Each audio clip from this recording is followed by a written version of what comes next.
భీష్ముడు భారతంలో చిరస్మరణీయుడు. ఇచ్చినటువంటి మాటని నిలబెట్టుకోవటానికి జీవితాంతం కూడా బ్రహ్మచర్యాన్ని పాటించినటువంటి మహనీయుడు, మహాజ్ఞాని, మహావైరాగి. మరి ఈ భీష్మ ఏకాదశి రోజున భీష్ముడి యొక్క స్మరణ, అతను అందించినటువంటి విష్ణు సహస్రనామ పారాయణ యొక్క విశిష్టత పరిశీలిద్దాం.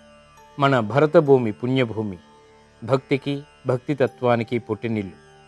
అచంచలమైనటువంటి భక్తి విశ్వాసాలతో భగవంతుణ్ణి ఆరాధన చేసి దైవానుగ్రహాన్ని పొందేందుకు మన పూర్వులు నియమించినటువంటి కొన్ని పర్వదినాల్లో ఏకాదశి ఒకటి. ప్రతి ఏకాదశి కూడా విశిష్టమైనది, ప్రత్యేకమైనది. తొలి ఏకాదశి, ముక్కోటి ఏకాదశి, భీష్మ ఏకాదశి, ఇలా ఏకాదశులు అనేక రకాలుగా ఉన్నాయి. అయితే ప్రకృతిలో జరిగేటువంటి మార్పులకు పంచభూతాలు, సూర్యచంద్రులు, గ్రహాలు పరస్పర సంబంధాన్ని, వాటి గమనాన్ని సంకేతంగా చెప్పుకోవచ్చు.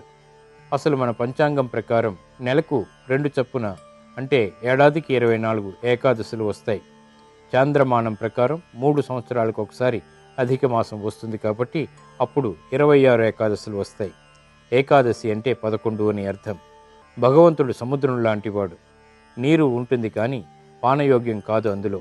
అదే నీటిని మేఘం వర్షిస్తే పానయోగ్యం. అందుకే భగవద్జ్ఞానం నేరుగా కాకుండా భగవతత్వం తెలిసినటువంటి భీష్ముడి ద్వారా అందితే లోకానికి హితకరం.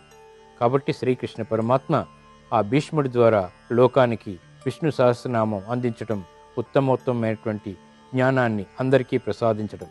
శ్రీకృష్ణుడు అందించినటువంటి భగవద్గీత, భీష్ముడి ద్వారా చెప్పించినటువంటి విష్ణు సహస్రనామాలు అత్యంత పుణ్యప్రదమైనవి.